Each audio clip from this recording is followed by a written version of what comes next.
Hi, my name's Jim James and welcome to the Speak PR podcast. I'm an entrepreneur who's been running his own company since 1995, including an agency called East West PR. And on this podcast, I like to share ideas and insights that I think can help individuals and companies that are owner operated how to get noticed. Now, speaking of getting noticed, this morning I noticed that Apple has just released 13.5 update for my phone, which includes access to the passcode field on devices with Face ID. So it works when you're wearing a mask, but it also introduces the exposure notification app to support the COVID-19 contact tracing. So it's official. Face masks are here to stay as far as Apple's concerned, and tracking apps which will complement health apps and trackers are also on their way. So it looks as though COVID is creating the new world for even how we interact with our technology, and Apple is one of the first movers that I've seen to actually deliver to your phone the app that's going to respond to the way that we are dressed and the way we're going to work and the way we're going to social distance and social engage.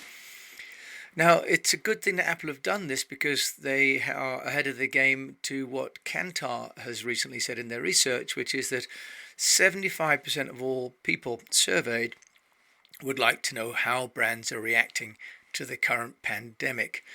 And another 78% of the people surveyed are urging brands to take care of their employees during this time. On an earlier podcast, I shared how only some 25% of employees are actually ready to go back to work, and most people would like to wait another month before going back to work. So lockdown at home with the family is not as gruesome as the thought of going back to an unsafe factory or shop or office or taking public transport. Now, the question then is, what is your company doing, like Apple, to address the challenges that COVID is presenting that are going to be structural in the way that we work after lockdown?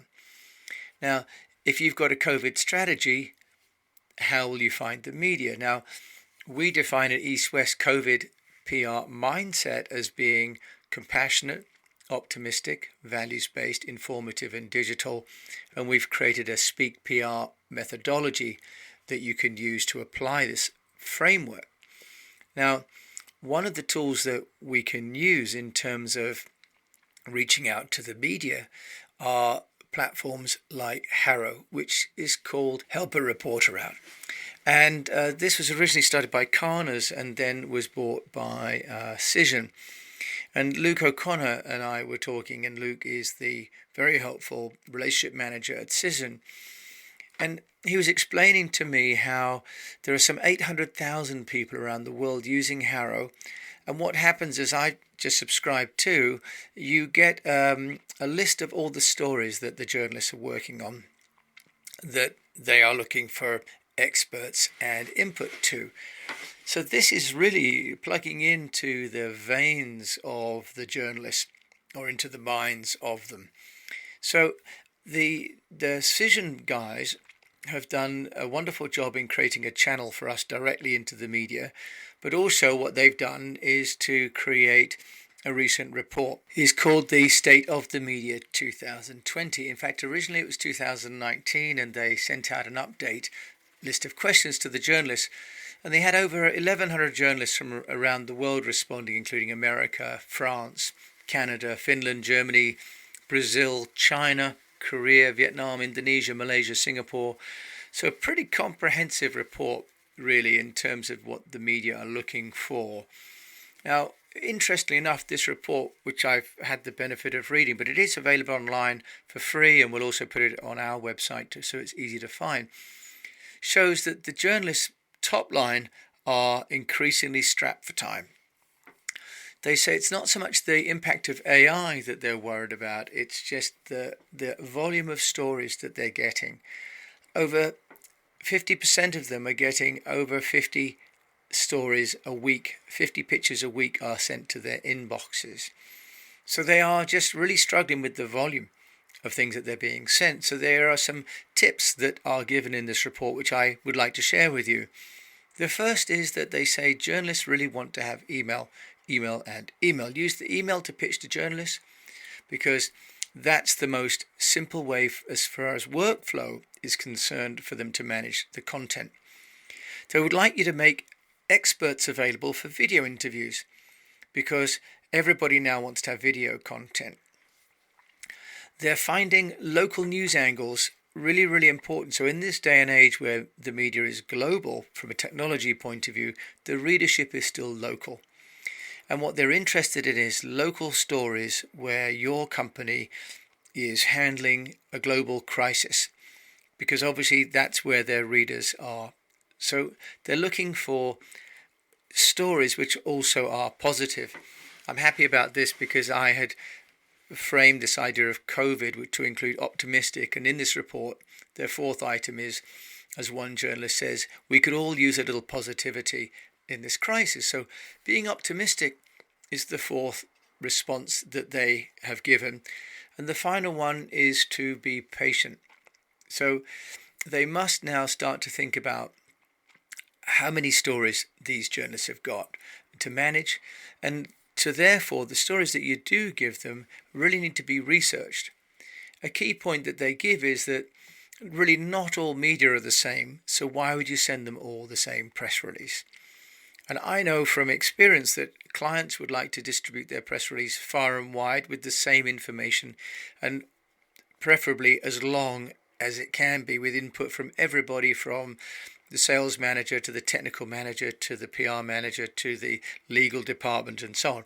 And by the time this press release comes back, it's normally pretty woolly and pretty toothless and has lost all of its edge.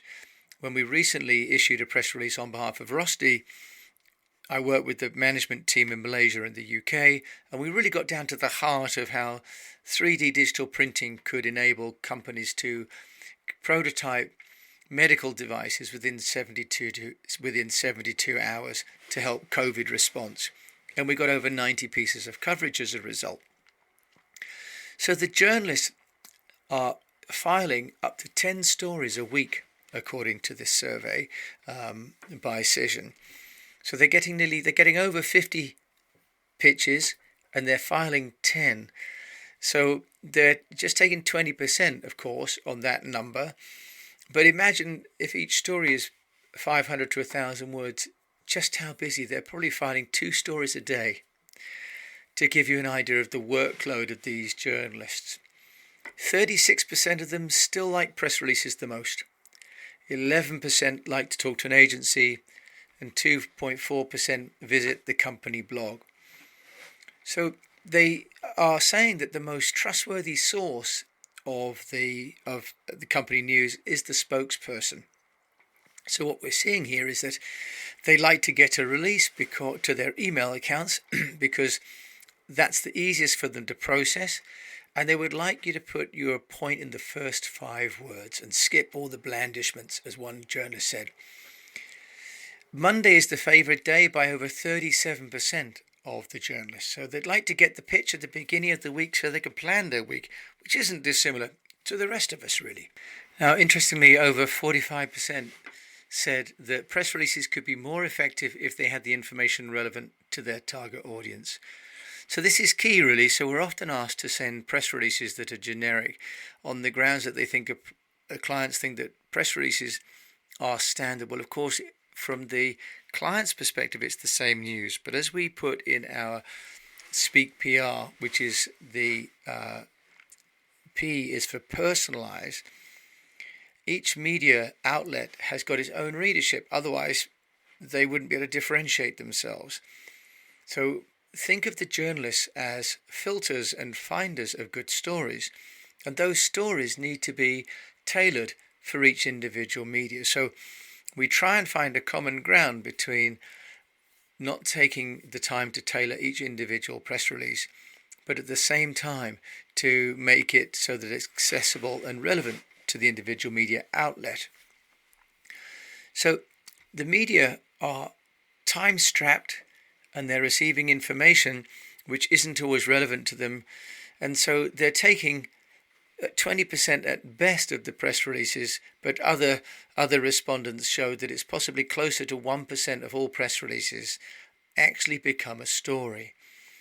So the optimal strategy then is looking like sending a well-crafted press release on a Monday with the first 5 words being specifically directed at the journalist and that publication, and what does it mean for the readers.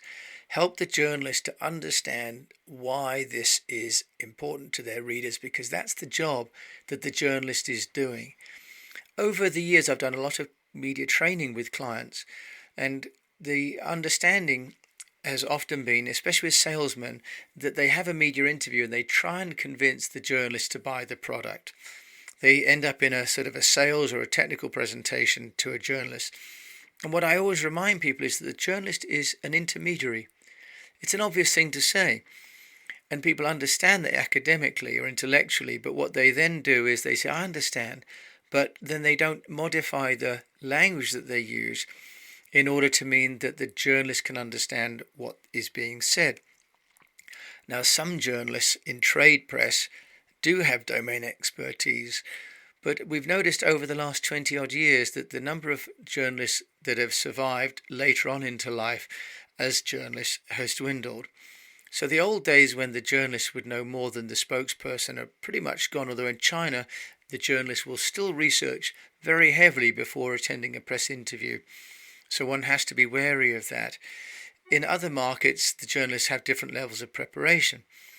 But often we have the issues of language and technology, or technical speak and business speak, that loses the journalist when the spokesperson is speaking, which is why WEO's law, which I talk about earlier on in the earlier podcast about how all communication is bound to fail, means that in order to reduce the impact of WEO's law, we need to really be as targeted as we can with the information that we're giving the journalists in their press releases on a Monday, with those first 5 words explaining why we're writing to them and why their readers would find it interesting.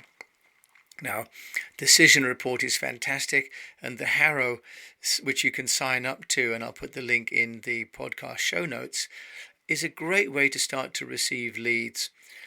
In Asia, there's a group called Telum Media, with a group led by Matthew Law and team, which have done a brilliant job in creating a database, especially in Australia and Asia.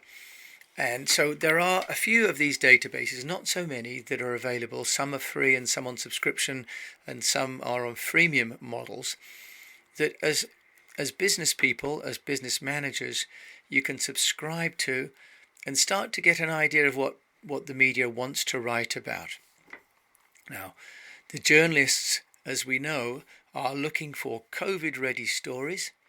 They're looking, though, also for non-COVID directed stories, but with an overlay of what COVID is meaning for that particular story, that particular company.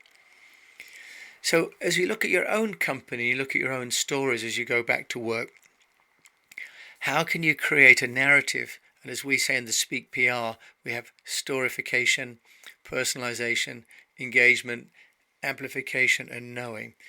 How can we create a narrative around what your business is doing, where the latest chapter in that business is around COVID, and that you have a compassionate, optimistic, values-based, informative, and digital narrative which you can apply to your product or your service or your facility for your 3 stakeholder groups, which are your employees, your partners, and also for your customers.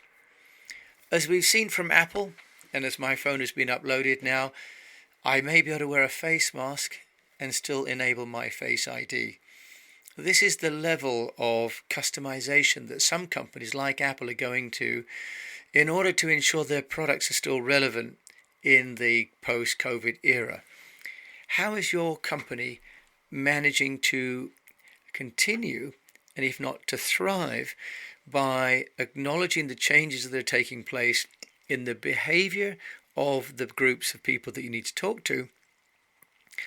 Those of those audiences that you can communicate to directly, they will still need, just like journalists, accurate and tailored messages that give them reassurance and give them information, but also give them optimism. A big part of the role of leaders right now is to create a sense of hope and a sense of optimism, because we're all going to get through this. We're all going to get through it in different ways.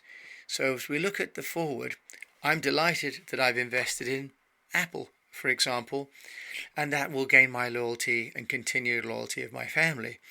How is your company creating, if you like, a new iteration? Apple calls it iOS 13.5. What will your new iOS look like? And once you've defined that, how will you use press releases to send to your target media to help them to spread your message out to your audience groups? Thank you so much for letting me share with you some insights that I've gained from 25 years of running PR for clients and building my own businesses in Asia and Europe. And these articles and reports will be made available on our website, eastwestpr.com. Thank you for listening. I pray that your company is profitable, that your family enjoys good health, and that you keep on communicating.